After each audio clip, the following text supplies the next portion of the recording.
Okay, hello and welcome to today's event. We're going to be running the Fr2 versus Prototype series. This is a very unusual series featuring some very powerful and very fast cars on some pretty challenging tracks. We're starting off here at Sonoma Raceway, the long variation, which is for the most part very competitive, challenging, and fast-paced. Currently, we have 4 entrants, 3 of which are in the Formula Race Room 2 car, which is equivalent to a GP2, not too far off the pace of an Indy car, and we have Khan here in a prototype. Looks like Lazarenko is also taking the prototype out as well, so currently that's 3 formulas to 2 prototypes. It also seems that people like the prototypes that have the open cockpits, which is a really nice thing to see, and honestly, I prefer them visually.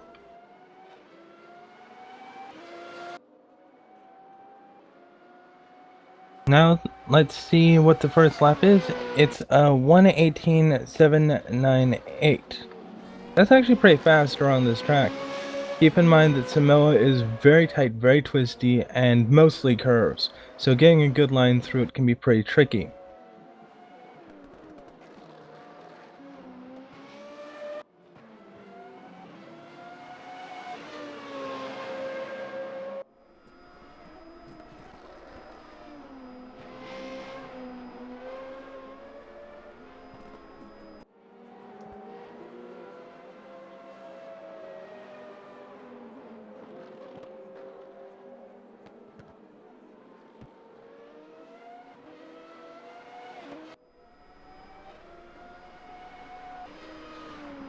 Okay, we are back up to 5 people, with, let's see here.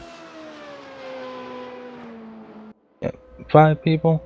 And let's see, the second time we got posted is a 123 by Andy Scott, also in the Formula Race Room 2.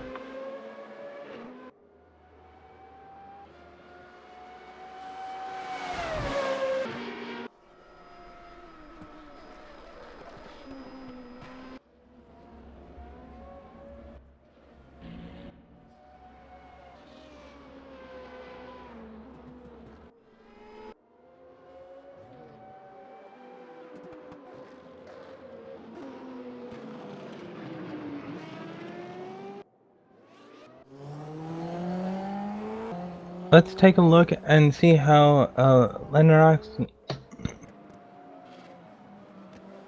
let's see how Lazarenko does around this track.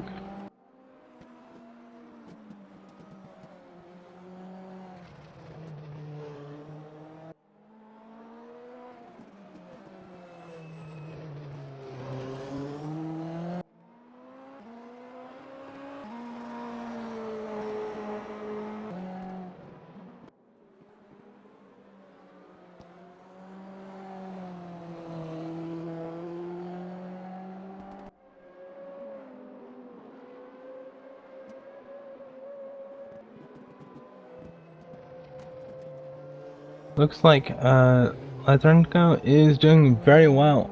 That's a very difficult hairpin to get through, and these S's up here are very challenging because they're a little hilly. It's very easy to go off a little bit. He's keeping pretty good pace throughout it. It's also important to note that on the long version, you essentially get a sharper right instead of going down for the Indy hairpin, and therefore can bypass that entirely. But you don't get to cut the long approach to the hairpin that you do on the Indy variation of this track. Up to 7 people, and it really seems that a lot of people are very much favoring the Formula Fr2 car. There's 1 minute of practice left. It'll be interesting to see how people carry on over into qualifying. Our current entrants include Khan, who is set. Alright. Our current entrants include Khan, Kennan, Stember B, Lazarenko, Jason Mons, and Andy Scott. as well as Alexander Niger. Looks like Lazarenko won't be able to finish this lap, but he's setting pretty damn good pace. It'll be nice to see how the prototype cars stack up time-wise. Also looks like Andy Scott shaved a good 2 seconds off in practice, so that's pretty good. You can see the barricades there that just passed. That's the split. Normally on this track, the Indy version and the WTCC variation would take you down to the Indy's chicane. It's a very challenging chicane. Unfortunately, the long version doesn't use it, but it's still pretty good for the most part.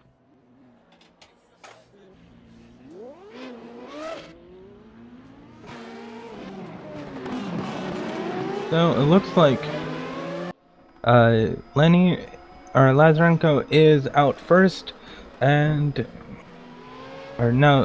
Jason Mons is out first. My apologies. Let's see how his first lap goes.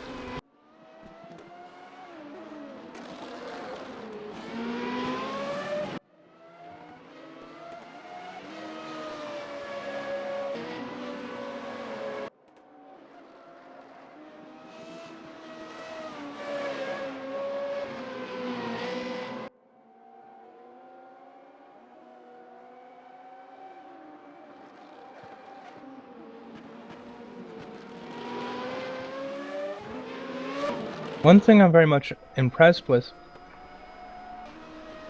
is just how clean people are keeping it on the track. This is not an easy track, and I'm definitely going to say that over and over and over again, because it's very much true. And in these cars, with as fast as they're going, it's certainly not any easier. So for an open event, there seems to be some pretty good driving standards set up. So that's Jason Mons' first lap.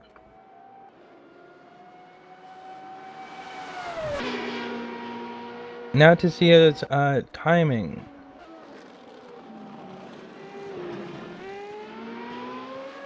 While he's going on his timing lap, let's see how Khan's doing. He's a pretty good competitor as well, and could very easily lead into some pretty good competition. He's also running the Formula car, and definitely has done very well in the last couple of drop-in events we've been hosting, and probably is one of the bigger contenders in the upcoming championship that Eat Sleep Race is hosting. As one of the things to know about this track is that the vertical grade really messes with your views due to the fact that when you're in the cockpit of one of these cars, you really can't see much over the nose. Looks like Khan's setting the fastest lap as well, so we'll have to see. But this is a very hilly track, so you'll have a lot of corners that come up very shortly, and you're going to have to be paying attention because you won't have very much of an early warning.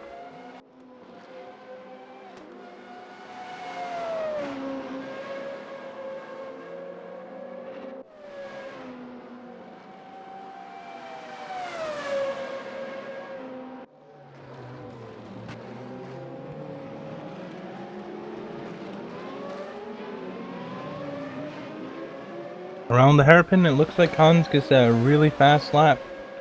Let's see what his time is. Khan sets a time of 1:18.028, which is pretty damn good. Jason Mons set a slightly faster time at 1:17.924. And, of course, there's a 1 second, or 1.5 second gap after Khan for third. Stigby has a 19.501. We got our 10th entry as well in, I think, sorry, I can't read his name. I think it's, Mike, let's see here. Basi Lazimis, who entered in and took, at 10th position. And, let's go back up. Let's see how Andy Scott's doing. It looked like he had an off track earlier on, Not entirely sure. I think it's probably just him laying someone by, which you sometimes want to do. The track is pretty narrow, and on qualifying, you'd rather have open track than trying to. Uh, Oof. Well, he went off again. It might have been lag or not. Might have been our connection lag to him, or it might not be. But it did look like his time was cleared. So we'll see if he how he goes on his next lap. He has historically been a very good competitor nonetheless, so definitely high hopes for him. And Tim Cannon's coming into the hairpin and about to get on a lap. Let's see if he can actually get some good qualifying times in.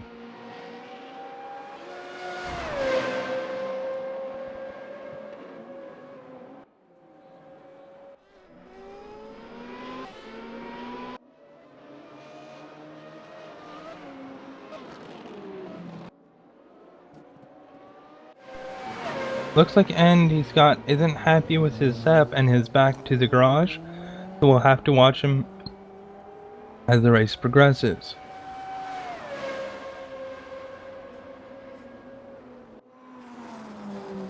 Looks like Larenko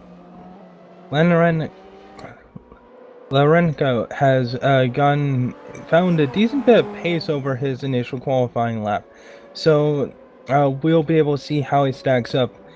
It's definitely notable that the prototype cars, while they are more powerful than the FR2s, they do weigh a bit more, and will have a bit more difficulty getting the power on the road. This also means that they do need a bit more braking distance. He found a pretty decent full second off his previous best lap, so that's definitely good, but it's very hard to get the lap. Oof. As you can see there, getting on the power too soon slides you around. That's probably good. No, it didn't take his lap time off, but did hurt his pace a lot that lap. Definitely gonna be interesting to see how much lap traffic there will be. With a 1-7 within the 8. Wow, Khan found a huge amount of pace that last lap. He's now up to a 117.003, giving him almost a full second gap to Jason Mons. So definitely that's quite impressive.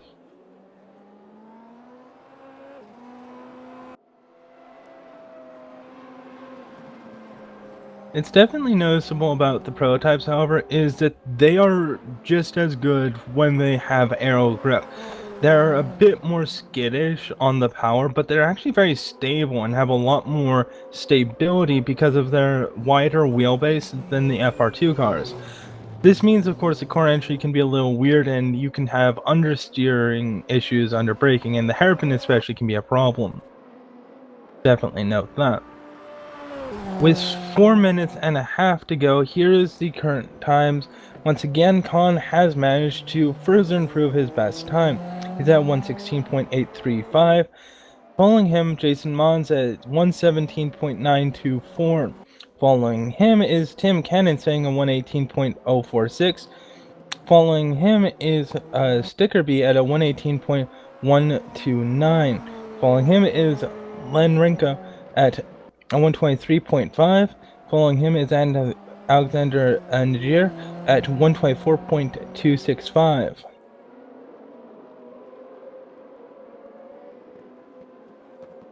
We also have a couple people who have yet to set a qualifying lap, so we'll have to see how that goes. Okay, quickly check the comments to see how things are going.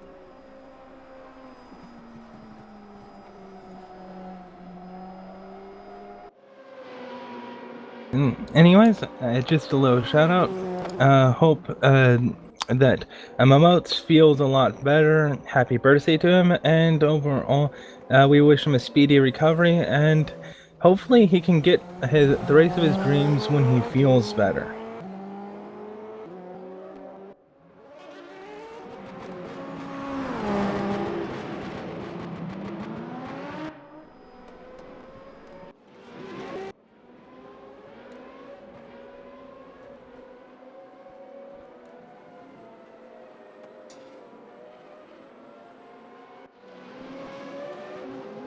Let's see how Mike Demers handles this track while we wait for qualifying to finish wrapping up.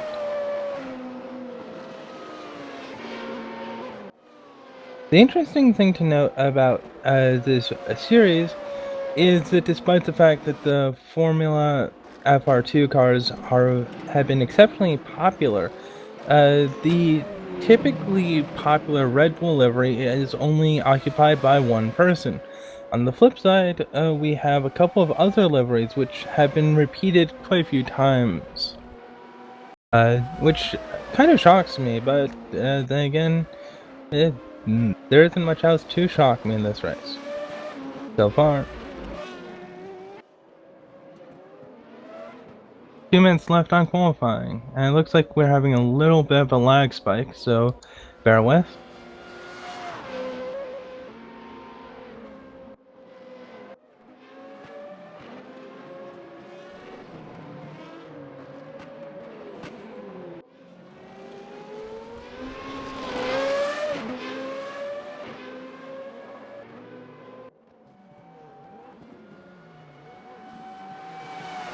Looks like the lag spike has resolved itself for the most part, though I do apologize if we missed anything important.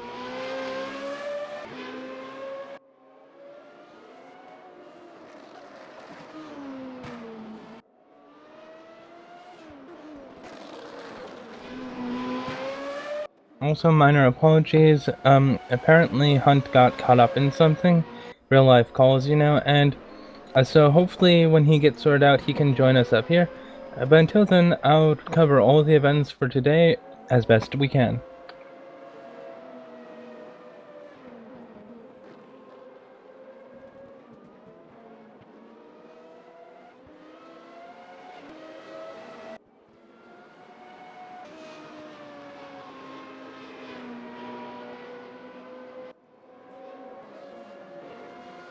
"36 seconds left, and it looks like we have a pretty good starting grid order. Khan with a very domineering lead, but Mons has definitely improved his lap times the last couple laps. He's down to 117.213, and Sturgaby has further improved to a 117.338.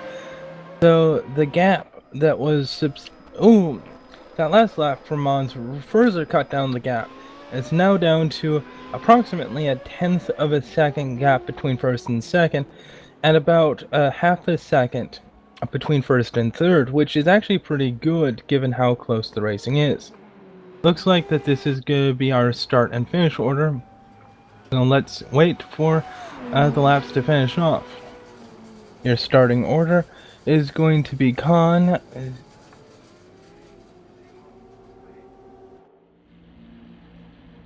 So your starting order is going to be Khan, Mons, and Stick will be for first, second, third. Fourth is going to be Tim Cannon. Fifth is going to be Mike Demons and Mike Demons. Oh, very interesting and hectic start. Looks like Team Canada is going to do really well for this. Let's get some some information up. Really surprised with how aggressive that start was. You had people going all over the place, and this is not a very easy track to make any kind of passing moves. Going into the carousel very shortly, and it's going to be interesting to see how this spreads people out. Let's take a look a bit further in the back, as we can see the competition is pretty close. So it's important to note that we only have one prototype that actually made it to the race, that being Lenrenko, who's in 5th place, and he's holding his own versus a field of very powerful aerodynamic cars in arguably the biggest car, so definitely interesting to note that. The gap up front has now spent to 1 second. Looks like Khan has got definitely a decent bit and is gaining. It'll be interesting to see if Cannon can take third, or if he's going to try to sit behind and try to eat up time. Again, it's very possible for Mons and Cannon to try to defend their positions and go for the fastest race to be possible and potentially even go for the top position. Cannon wiped out bad. It's very easy to get caught up early on. Definitely. This is not an easy track, and very easy to lock up the brakes front back. The hills really mess with the balance, and tire wear can definitely be a problem. Alright, let's take a look at Rinko and see how he's holding on. Keep in mind that he's in the prototype car, and he's definitely gonna have his work cut out for him. You can see that he doesn't get that much time in the carousel. It's on the straights when he can really get on the power where he's starting to get time. And it makes it a very interesting race. Looks like Tim Kennan's doing a pretty good job of recovering time now that he is in 8th place. But he's definitely got his work cut out for him. Let's go back up to his 2nd position and take a look and see what's going on up front. It was just a second splitting Con and Mons. It's a pretty close race when we consider that typically it's a 2 to 3 second gap that develops if we compare IndyCar on this kind of track. So it's definitely going to be interesting to see how this goes on. Looks like back in 7th we have some pretty close racing under a full second, and it's definitely going to be quite competitive here. Lenrenko's defending but also attacking, and we got a lot of action going on. Let's switch to Andy Scott for a better view. You can see just how hard this track is, because people, when they do make overtakes, have to immediately defend. You have to get back on the racing line. There's not a lot of space off the racing line. Looks like Mon's backup in 2nd has gone to 0.8 seconds or less in closing on Con, so we're probably gonna switch up there, but it looks like Scott's got a very good run on Lenrenko, and Lenrenko's doing a pretty good job, but this is definitely a challenging track to defend for how fast the cars are. It's one mistake and someone can just go by you, and it looks like Scott's got a very strong draft as well. That's going to make a very large decision factor as well. Unfortunate for Lenrenko though, 8-second gap to Nagier, and it's probably going to be a little hard for them to get into the 3rd, 2nd, and 1st fight, being almost 20 seconds down. As you can see, a huge pack racing on this track. Very good competition as a whole. Ooh, very aggressive maneuvers from A. Scott. You expect nothing less from him. Keep in mind that this guy has driven everything in Race Room and has definitely been a great racer. He may not be the absolute fastest, but he can do a lot of racing techniques very well. Looks like he got a little bit of brake lock up there, but I wonder if he can gain time. However, it looks like that Lenrenko was able to hold his own and get a gap off of the position behind him. So let's go back up to front and see how Mons is doing.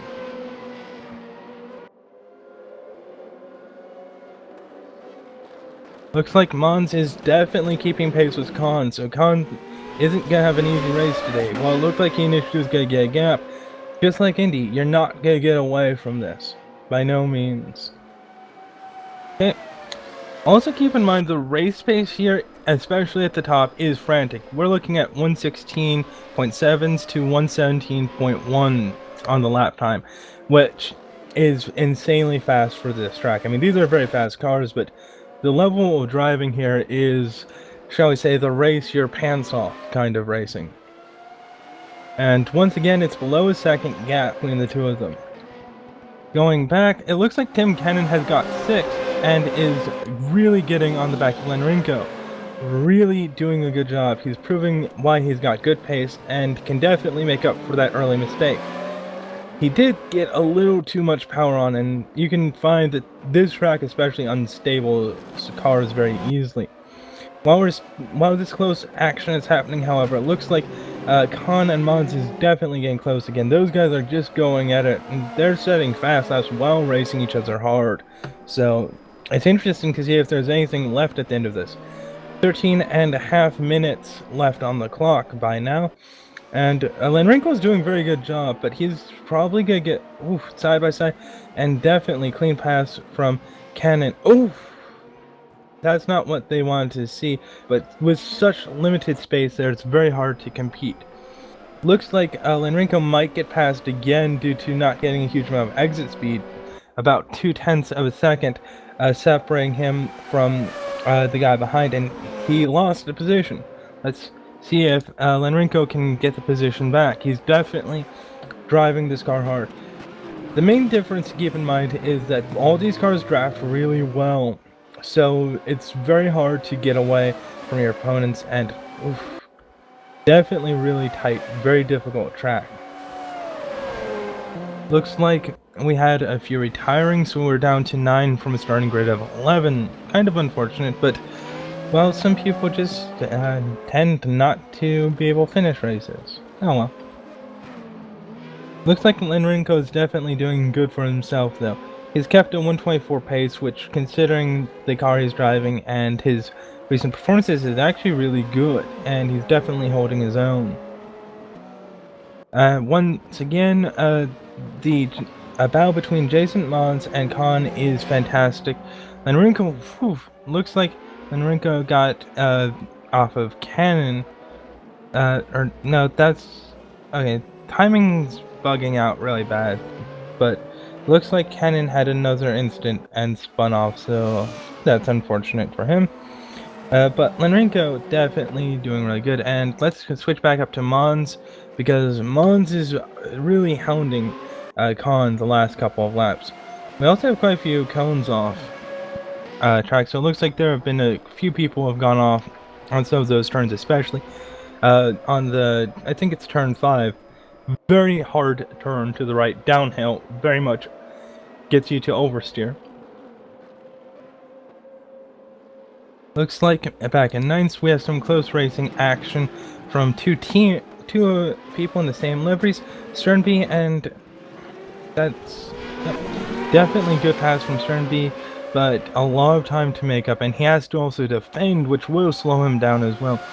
Keep in mind, his last lap was a 118. He probably spun out, lost time, and then recovered that last lap. He's definitely a fast driver, and his timing actually puts him up in fourth and fifth position. Or fourth and third position, I should say. So definitely he could make up some pretty good positions. Definitely saying, oof, he spun up. How unfortunate. Back up front with Mons and Khan. They are trailing each other. This is probably going to last the entire race, and it's a matter of who saves their tires better. Keep in mind the tires on these cars are really not amazing. I mean, they're probably knockoff Pirellis for all we know. So that only means that they're bad quality tires that are copies of worse quality tires, and we all know how bad Pirelli tires are in the real world now, don't we?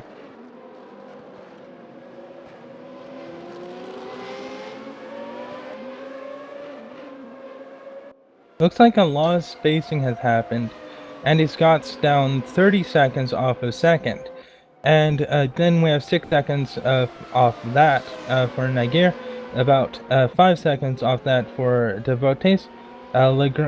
Lenrenko is about 7 seconds further than 6. Tim Cannon is 6 seconds behind, and Mike Domes is almost 10 seconds behind. There was Sturgaby down 3 off of him.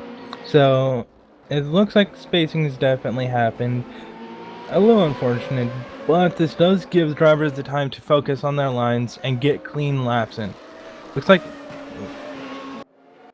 Sternby, looks like Devon was wiped out, so Sternby took the position back, and now he's able to make up some time. Keep in mind, he is definitely one of the faster drivers.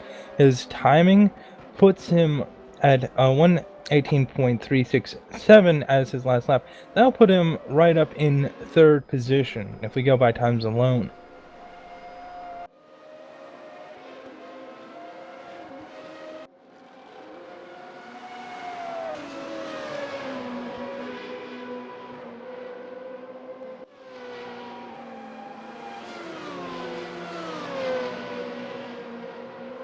Looks like Tim Cannon took another position. Let's see what happened. Really close racing with Alexander Gier, but the speed difference between the two drivers is quite substantial. Right now, Tim Cannon needs to focus. He can definitely take positions. He can definitely gain, with the amount of time left in the race, he could gain 2 to 3 positions. But he has to not mess up at all, and that's not going to be easy. More importantly, however, he's putting Lenrenko under pressure, which is not a good thing. When you're in the middle between two cars, you have arrow push from the car in front of you, which can be problematic and burn out your front. And you have a guy hounding your rear end, which means you have to be looking in your mirrors as well. So it's very hard. Ooh, looks like Lenrenko gave the position up. Not entirely sure what happened, because there's a lot to look at, but looks like Tim Cannon got the position. Now he's able to make up a lot of time. Stern made it by and is definitely gaining positions as well. So now he can probably get up on Lenrenko given his pace. It's just a matter of him not making any more mistakes. And again, this is a track notorious for making mistakes on, so we'll have to see.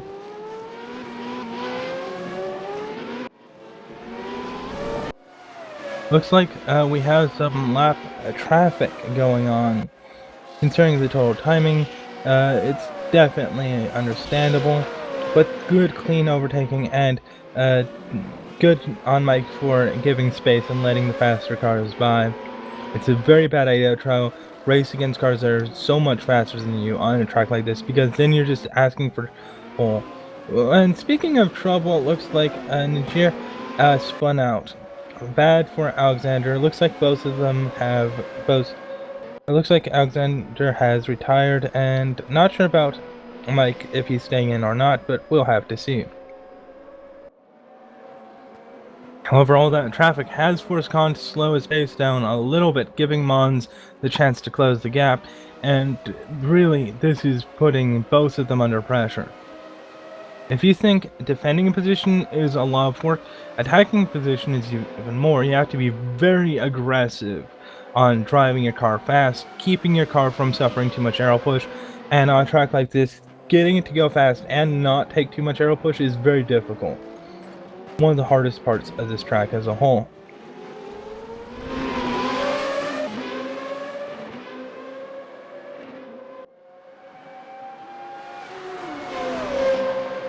Another key issue with this track is how much dirt there is on the sides.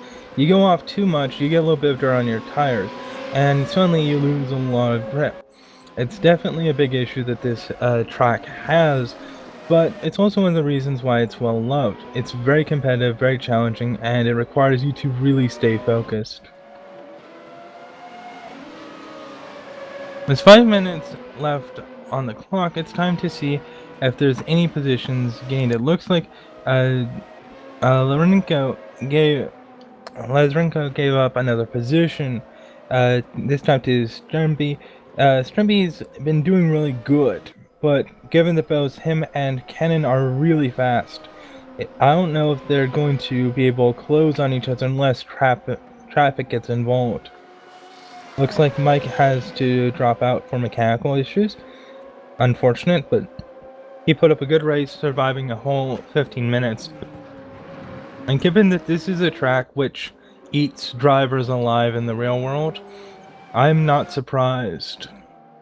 And yet, surviving 15 minutes here with this kind of competition, good on him.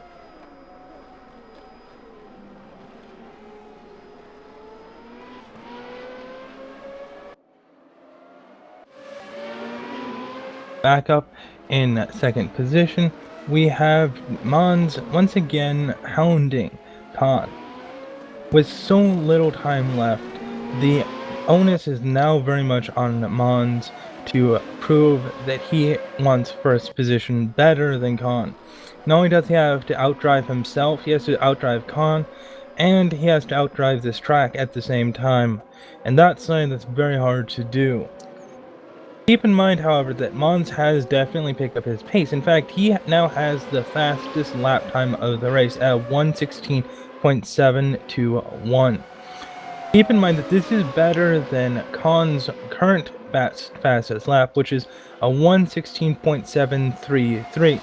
Now, you could say that the draft has played a factor. There's definitely several sections where you can get a bit of aero grip, but with so many turns, you generally suffer a bit more from aero push than you do get from the draft, which is one of the reasons why this track is awesome in certain regards.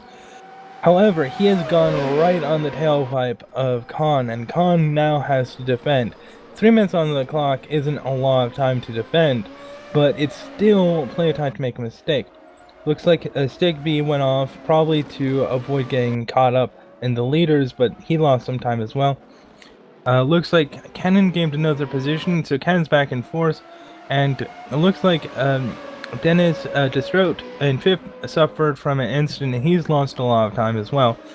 He's not really done much this race, but he's definitely survived, which is more than a good number of people, so I have to give him credit for that. And I have to say, Lenrenko, all the way in the back, has done a really good job. He's had a few errors, but the prototype cars are very hard to drive fast and hard consistently. And given the competition and the cars he's going up against, this is probably a bit of a weaker class than people would realize, but just as much, it is still capable of putting some pretty good times. Unfortunately, he just got outpaced, with all the remaining drivers having a much faster lap time. Speaking of the fastest lap of the race, Sternby set the current fastest lap time at a very stunning 1:16.597. With just under 2 minutes left, though it's a little too late, but certainly good kudos for setting such a fast lap. Unfortunately for Lazarenko, he is 3 seconds off the pace of the next slowest driver, which is Dennis Distrote in the position 5 in the Formula race room.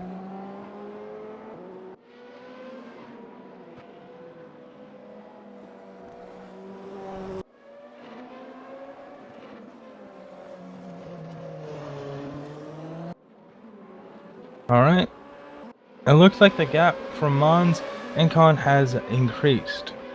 With a minute left, it looks like time is running out for Mons. However, Khan is still in striking range. There's traffic up ahead. It looks like Lazarenko is going to be put down a lap. Unfortunate for him, but it's definitely good to have a skilled driver be the one getting lapped, because it means that they're less likely to get involved in an incident. Of course, this track is very challenging, and wow, some really aggressive maneuvers here. Looks like Lazarenko and Sternby got put down a lap, despite the fact that Sternby's been putting some very good fast laps in. Oh, and Collins responded by setting a faster lap than Mons did, with 1:16.662. So again, these guys are just getting better and better.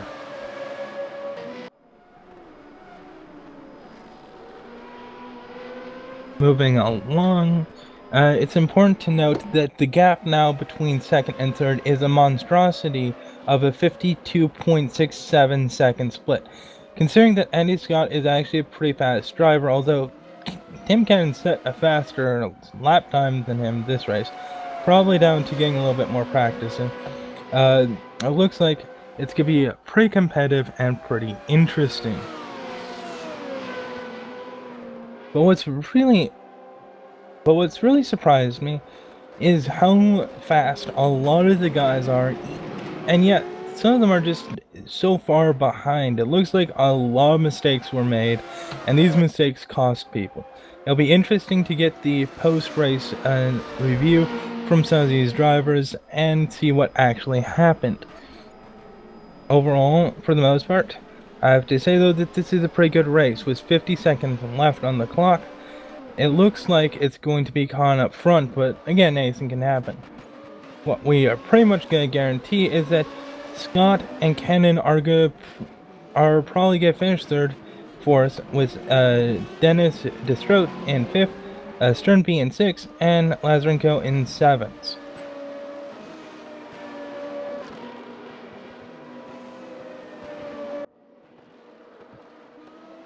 Now let's take a look from the rear view of Khan to see how this last section of race finishes off as Mons' chance of victory start to vanish. It looks like this will be the last lap, but we'll have to see. Anything can happen, a crazy overtake maneuver can happen. Oof. And there's the race. Well, to finish things off, Khan won with a very good race overall. Second fastest lap time, very competitive right from the start, got a very good lead. Mons did very well following up, keeping the pace close and tight. Of course, the competition between Scott, Kennan, and Sternby were really good. All of them set really fast times, and all of them had very good paces. Unfortunately, they made too many mistakes, and that really kept them out of the front running. For this next race, I kind of wonder how many people will switch to the prototypes. I honestly think it'd be interesting to see some of the guys in the FR2 switch over to prototypes and see how that goes, and vice versa. We'll have to see though. Looks like Cannon's in the first to load in.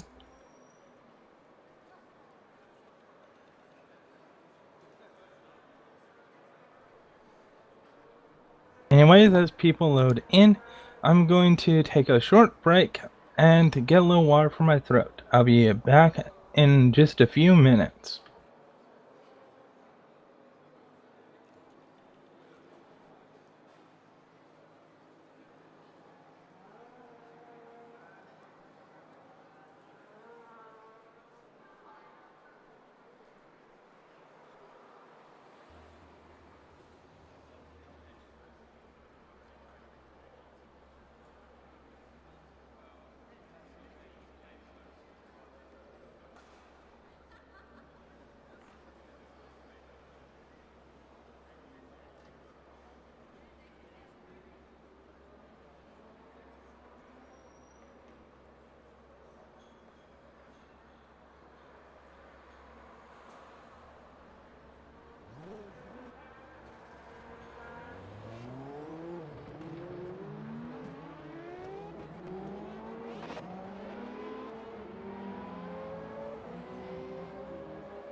Okay, welcome back to the ESR Drop-in event. This time we are in the second race of this week's Friday Drop-in event.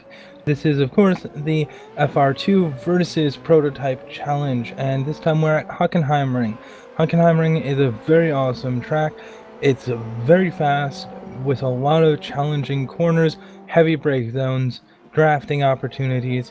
It definitely allows for power-centric cars to do a bit better, but the competition is now more than ever going to be really challenging. It'll also be interesting to see how the FR2 stacks up against the Prototype here, now especially that some of the faster drivers from the last race are driving on the prototypes. It's important to know that the current fastest time is done by Fr2, who is one of the fastest drivers from the last race. He's still in the Puma FR2 skin car. However, James Mond has switched over to the Prototype. He was a pretty decent driver, competing for second place and keeping up with the top 3 fastest times. This time he's in the Prototype car, and he set a 1:29.299. We have in third position Andy Scott, who's still in the FR2 car. He's set a 1:37.799 and has definitely done a pretty good job. Tim Kennan's also in the FR2 car. He set some very fast laps the last race and was for the most part pretty competitive. However, a couple of mistakes really kept him lower in the standings, but he managed to squeak by in fourth position. In looks like Andy Scott has dropped out, and it looks like someone else dropped out. I forgot who. But Alexander Niger came in. He did all right in the last race. Unfortunately, also, just a note, practice has timed out, so we're about to make the transition, so the information will swap over. However, it's interesting to note that the winner from last race, Khan, has swapped over to the prototypes as well. He did not get a chance to put in a fast lap, however, so we won't know how his lap times compare until we get to qualifying. Andy Scott has switched over to the prototypes, and unusually he has chosen a cockpitted option as well, so that's going to be pretty interesting.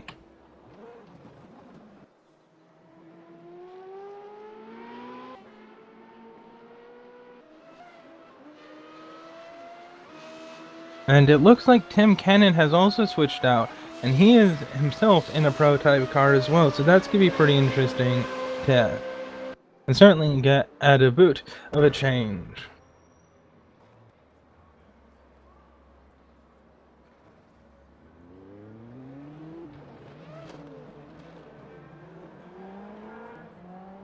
Okay. With qualifying, it's time to see. Looks like Nine Schultz, a newcomer for this series, is in fourth position. Are currently in fourth, but he is the first one out of the pits. Well, it looks like he was the first, but then for whatever reason went back in.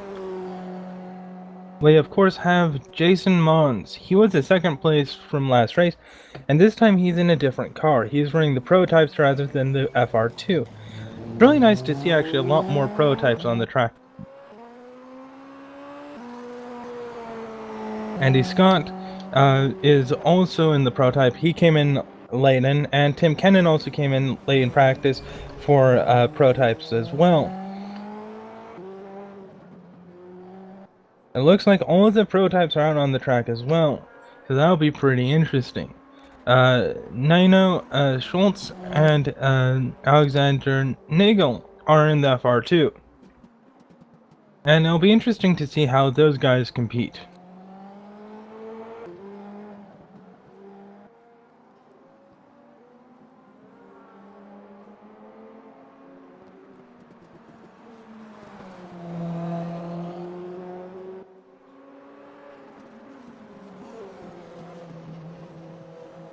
Alright, so with 10 minutes left on qualifying, it'll be interesting to see who sets the first lap. It looks like Mons is the first one to have to be on his qualifying lap.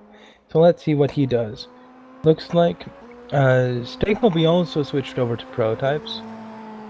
That's another driver. So we now have a much more prototype heavy field as a whole. That would be interesting to see how this plays out.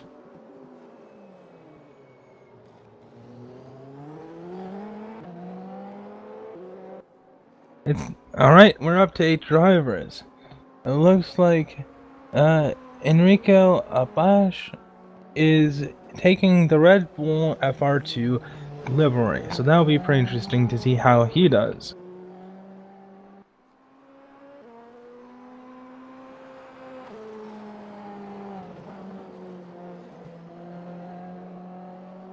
Nine and a half minutes left. It'll be interesting to see what times are posted. Plenty of time to get posted, but it looks like some people are struggling. You can definitely see power on oversteer is the big issue with these prototype cars. In fact, it's a big issue for all the cars that are offered in this series.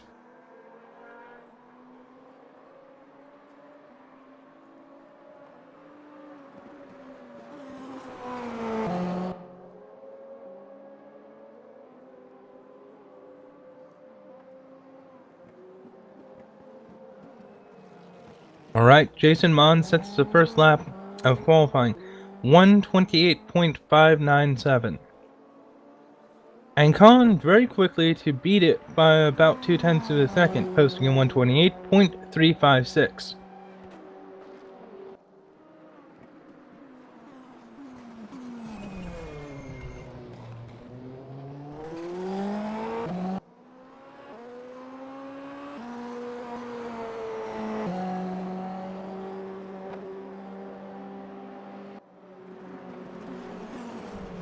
The question on everyone's minds: will Team Canada strike again and get a first-second finish like they did in the last race? Or will there be some newcomers? Will we have a New Zealander, a American? Or will we have a Swedish or Norwegian competitor take the first and second place? It'll be interesting to see how things compete.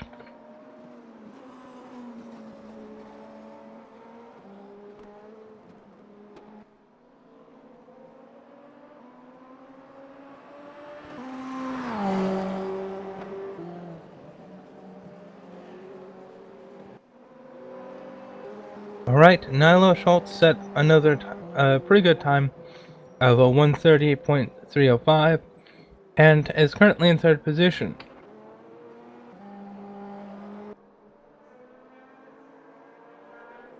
Seven whole minutes of time left, so let's see how Andy Scott's doing. An interesting thing to note about that prototype is just how limited the visibility is with the cockpit. You can see what's in front of you, but you have those massive front hubs which give you so much vision obstruction. The side view mirrors are very difficult to see on a single monitor. Oh, he barely skirted the outside. I think he's gonna struggle to get a clean lap in, but if he does, it's probably gonna be pretty damn fast. He's pushing it very hard. But the side visibility is really poor, and especially as this, I don't think most people run something like Track IR, and it's yeah.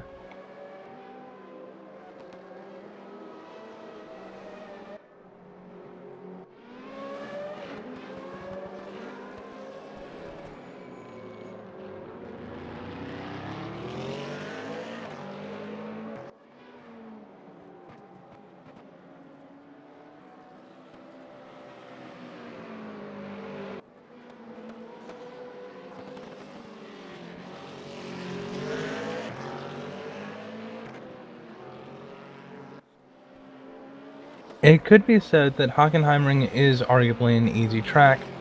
I personally don't believe so, especially when it tries that fast lap. It's got a lot of narrow sections, especially in the stadium section like where Tim's right now. And it's also got a lot of challenges in the higher speed sections. Important to note that the braking zones are very short, very aggressive, and especially for these cars, very challenging. Now then, for the short update on the current qualifying times. Nino Schultz has set the fastest time, a 1:27.662, and Jason Mons at a 1:27.692. Khan has set a 1:28.1. I think he's struggling a little with the rear end power. It's not quite the same as the Fr2. DLB had set a 1:31.724. Again, he was the fastest of the last race, although he did struggle a lot to put together enough clean laps to keep a strong position. So again, some of these fast drivers are slowed down a bit just by the fact that they are running a different car, and you definitely have to realize how different the FR2 is and how different the Prototype is. Looks like Andy Scott struggled a little too much with the Prototype and has swapped back to the FR2. I think it'll be interesting to see what he can put together. He's only got 4 minutes 20 seconds, which means he'll have approximately 2 laps of qualifying and 1 out lap to get something put together. That's a lot of pressure on him, but I'm pretty sure that he's got the experience to put it together. You can see definitely with Tim Cannon. Ooh, Tim Cannon set a very good lap time as well. 1:28.5. That's only 4/10 slower than Khan, and if you're 4/10 of Khan, you're doing pretty good. Finally, in 5th place, we have Enrique Bafa, who is in 5th and set a 1:30.926. So that's not too bad. Alexander Nagel just posted a 1:31.664.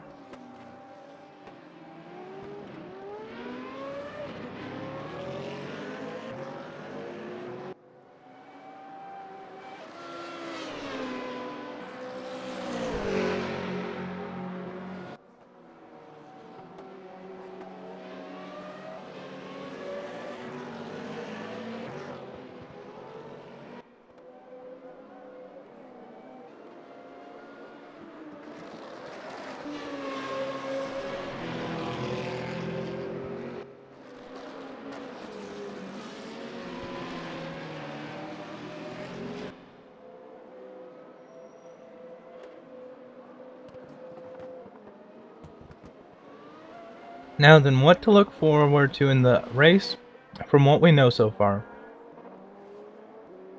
Well, number one, we learned that the best way to get into the pits may not necessarily be to cut a hard right on the final corner, that's for sure.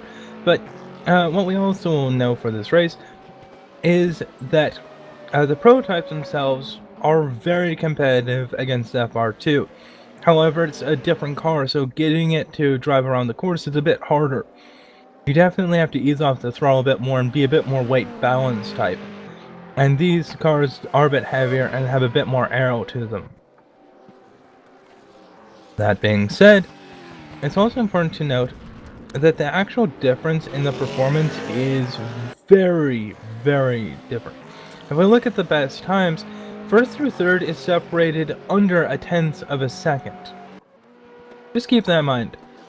The Khan's only 1/10 and 9 thousandths of a second slower than 1st. And that's 1st to 3rd. 4th is only a full second behind, and even then it's that I'm pretty sure Ken can make up the time as he puts in a few laps in. 5th is the first position where you actually got a bit of space, and that's down what, 3 seconds. That's probably the worst it's gonna get.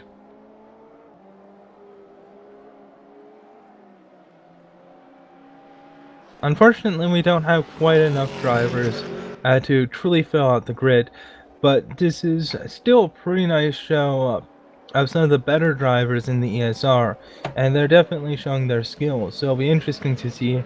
Looks like Tim set another fast lap, so that dropped him down to only a 1/2 and a 1/10. However, Schultz set Tim Cannon locked up and went spinning. Unfortunate, but this gives us a little bit of time to talk about some position updates, or timing updates, with 30 seconds left. The fastest lap is once again by Schultz, who set a 1:27.039. This is a substantially faster qualifying time. Mons is still at the 1:27.692. Khan has gotten down to a 1:27.727, with Cannon at 1:27.143.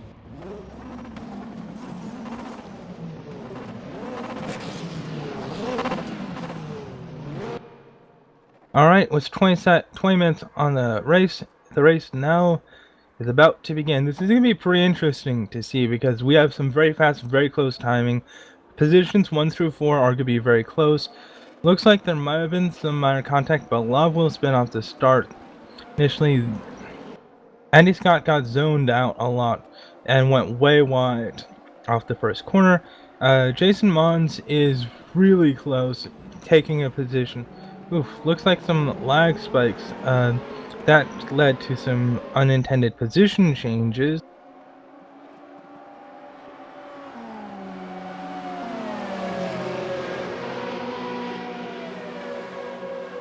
Going 3 wide into the straights, this looks like it's going to be a little interesting. Looks like there's definitely some connectivity issues, but hopefully they'll sort stuff out shortly.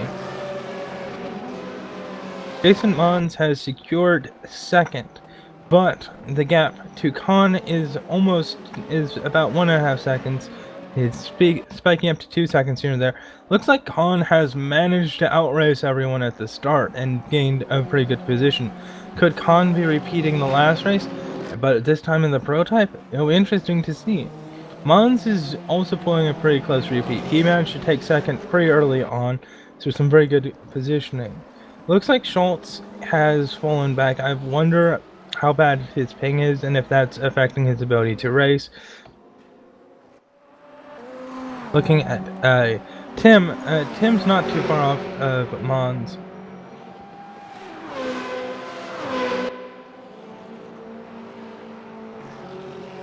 Overall, really close. It looks like Tim's just a little too far away to get the outbraking, and it's really not the corner you want to outbrake because it definitely is a section that gives you a lot of speed. And again, he did a great position.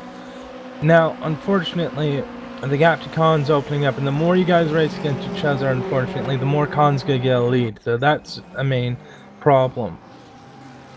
Of course, Scott's right behind Mons, so it's really a battle for second right now, and of course a battle for third. The gap between second to fourth is approximately under a second.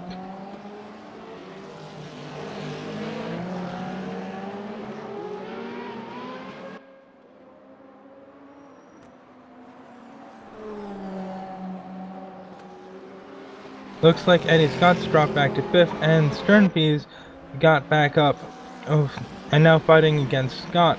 Doing a pretty good job. This has allowed a bit of a gap to open up to Mons. Cannon's still pretty strong in 2nd, so let's take a look at what's happening further back. Andy Scott's lost a bit of positioning and seems to have a bit of connectivity, so let's switch off of him.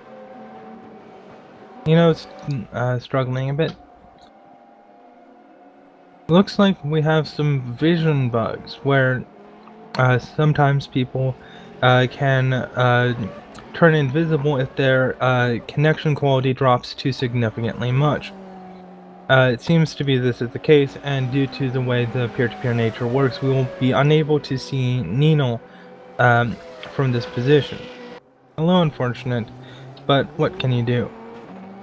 Let's talk about the actual race pace. Khan has set a pretty good pace while being up front. He is 1:27.924. However, he is not the fastest on the track currently. Derby is a whopping 1:27.159, almost about 0.8 of a second faster than Khan in his fastest lap. He's in 3rd position, of course, and has to take second from Tim. Furthermore, Tim's about 4 seconds off of Khan, and while he is closing on Khan a small amount, he has to go defensive pretty shortly, otherwise he's gonna get into trouble. Tim's doing a very good job. He might not be the fastest, but 128.5 as his 563 as his fastest time so far, which he just set this last lap. He's definitely closing the gap. It'll be interesting to note how the prototypes wear out their tires compared to the others. It's also interesting to note that Sturby just got by Colin, and Sturby also set a faster lap, now a 126.878, with only 4 seconds between him and Colin and 15 minutes to go. It's going to be an interesting thing to see. It's nice to see a bit of Atlantic rivalry now.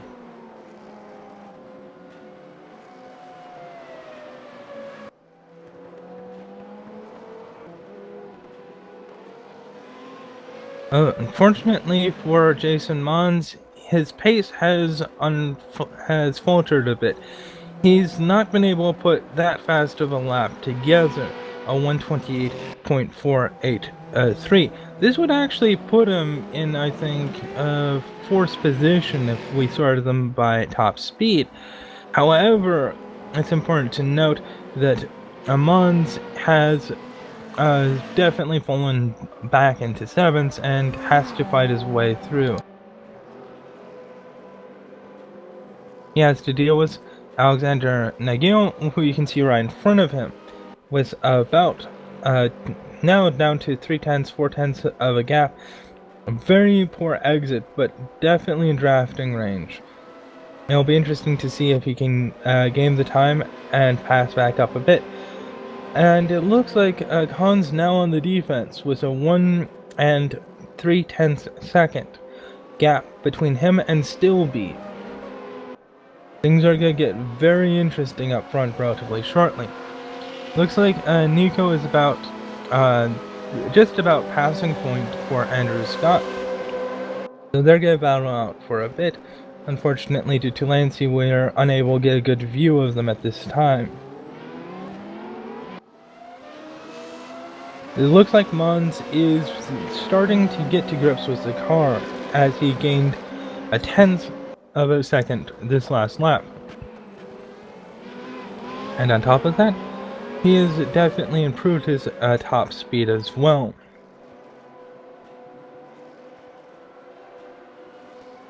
Now, unfortunate news for Khan, Sternby has now set a ridiculously fast lap of 125.926. So, further unfortunate for Khan, he's now down to about a half a second gap, effectively, and closing.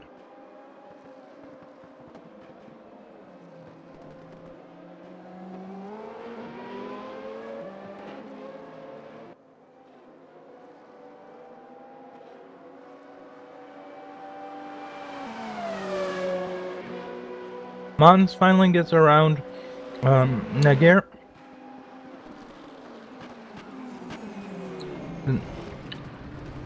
Looks like we had our first disconnect. Mons, and second disconnect as well. Mons is really close up behind Alexander Nagar, who is also really close to Enrique Banfanti, who is, which means that there's pretty good competition there. Despite Sternby's very fast pace, he has let a gap evolve between him. It's now gone up to nearly a second in the straights and down to about half a second in the twisty bits in the stadium section. This is going to be pretty challenging to get. It looks like Khan's doing all of his defensive tricks. So this is going to be a really interesting to see how it progresses. Tim Can's back into third, with 4 seconds gap between him and Sternby, and just at an even faster, just at his next fastest lap of the race, a 127.834. Andrew Scott has set a pretty damn fast lap as well at 1:26.724. And he's about second behind Cannon, so it's a matter of time before Cannon will be having to go defensive. It looks like Khan is getting overtaken right now, but he does have the inside, and for this hairpin, having the inside, well, he got out-braked, but that inside position really allowed them to go side by side here. And again, Khan's having the inside. This gives you a very good advantage up into here, but then he has a braking down for hairpin, and he lost a little bit of speed, but he's right on the tail, and this is really close.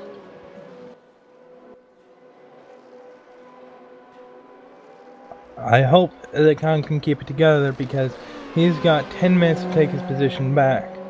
I don't know if he has the pace for it, however, as there's almost a second and a half in top speed differences.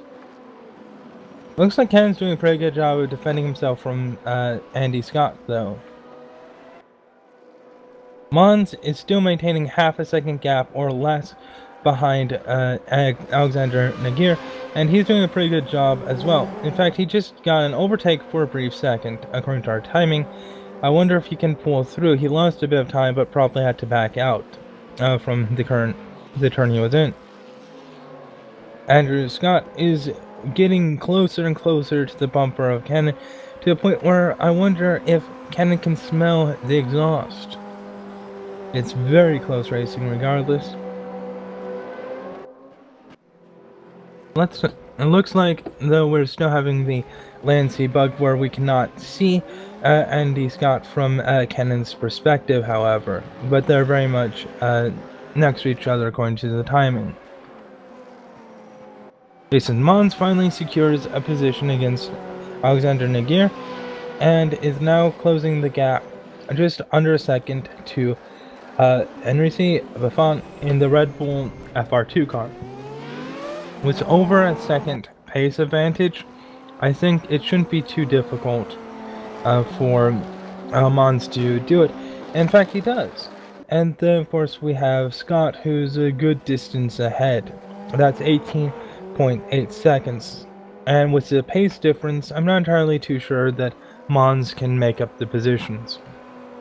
Rather unfortunate, but we'll get to see a bit more in the future, hopefully. Looks like Khan has lost a massive amount of time compared to Sternby, and Kennan is closing on Khan as well.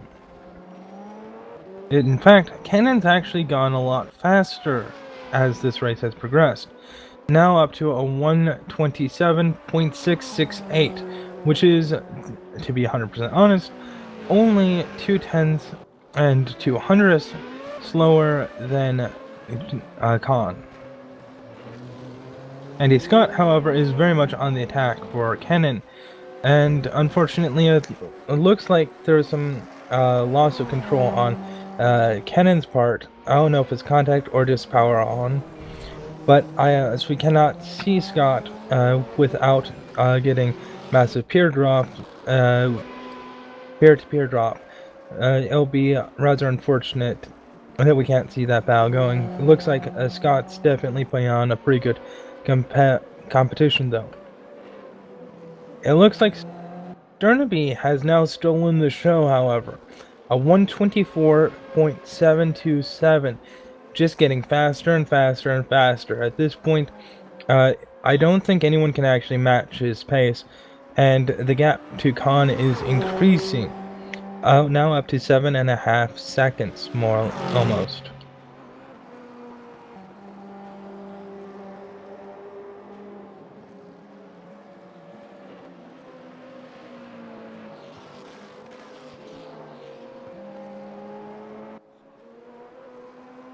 It looks like Cannon's holding on pretty well against Scott. And as soon as I say that, he gets passed. Rather unfortunate, but well, this will finally give Scott the chance to close the gap to Khan. Now, the big thing to note is that if Scott manages to pass Khan, he has the closest pace to Sternby. But even then, the difference in pace is pretty massive. The speed gaps are really massive.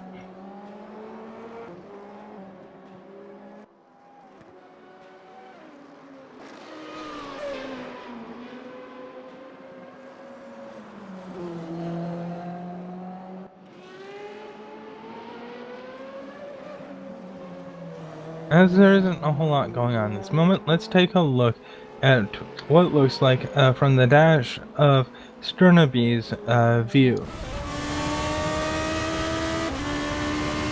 Keep in mind there's a bit over 5 minutes on the clock. That's the first corner. He's really abusing the track limits. Very glad there's no F1 officials in this track, because we know that they would certainly love to give him a talking about that.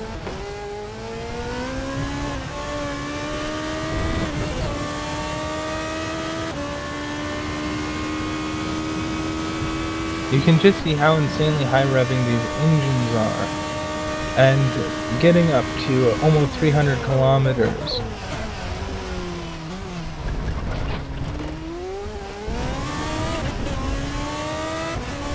You can definitely see a little bit of a squiggle when he gets on the power as well. His rear tires must have really been worn. He's been keeping a very aggressive pace throughout this race in its entirety. Looks like Scott and Kennan is still going at it. Really surprisingly good racing from those two. You can just see how fast. I'm surprised you didn't get a slowdown penalty from that. You can really see the rear end is all over the place, and there's probably a fair bit of rear bias as well by this point. Not entirely sure what his aero setup is, but it also looks like he's running really low aero setup, which is first contributing to the tire wear. But again, that's one lap around the track. In Stern, let's take a look at what it looks like from... That's not far, right?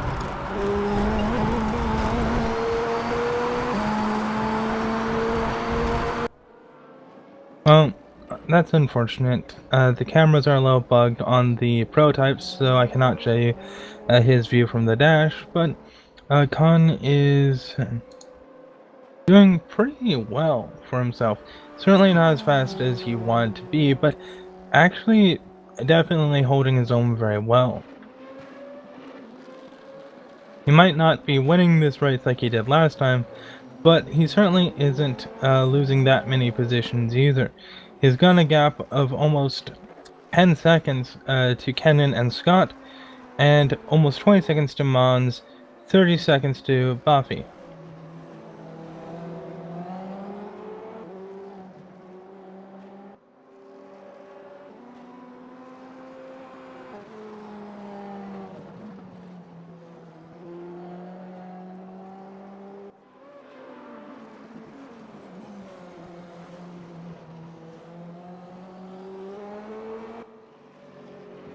Was 2 minutes and 30 seconds. There isn't a lot that's probably going to change. The real competition is Kennan and Scott. It's unfortunate, however, that we cannot show you it due to the server latency and peer-to-peer issues.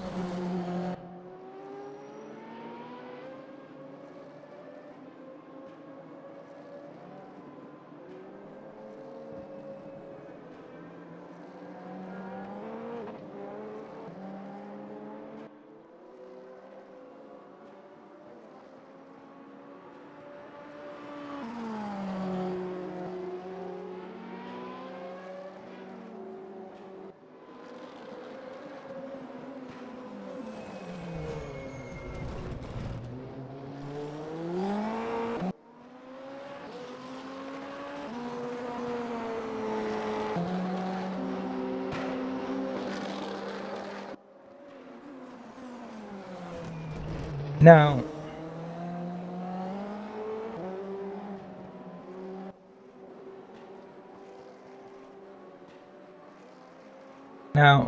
due to now, here's what we can take away from this race so far. First and foremost, it's not easy to switch between the Fr2 to the Prototype. The cars are very drastically different cars. But when you do learn how to make them work, you can actually set some pretty fast times. I do think that there's probably some massive differences in drag reduction that allows FR2 to actually be a lot more efficient and set a bit faster of a time. But no, it's pretty clear that not everyone can really milk the times of the FR2s. And amongst the prototypes, there's some really close racing, and even between the prototypes and FR2s, it's very close racing as a whole.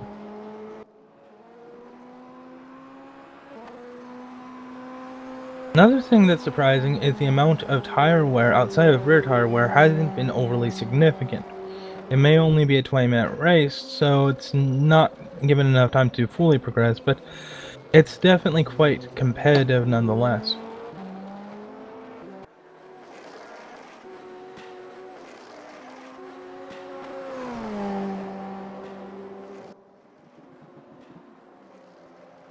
Last lap, and let's see where Sternby is.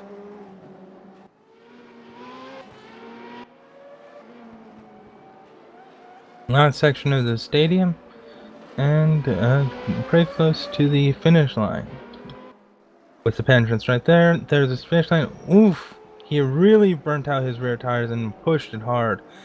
50 seconds left to cross the finish line and claim your position. Another thing to note is that Tim Kevin now has the third fastest lap time of 1:27.332, setting a faster lap time than Kong.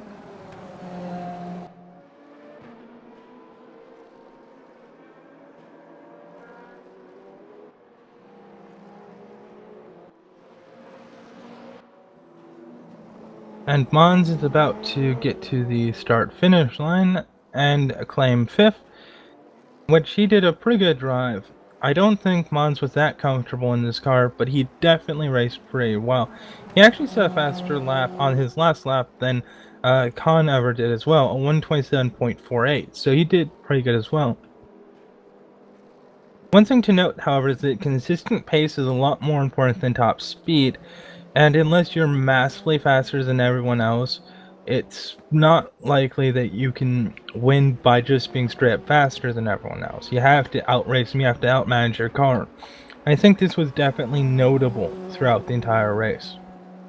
Either way, this is a pretty good race. Sternby taking first, Khan taking second, Kennan taking third, Scott taking fourth, Mons taking fifth, and Bafi taking sixth.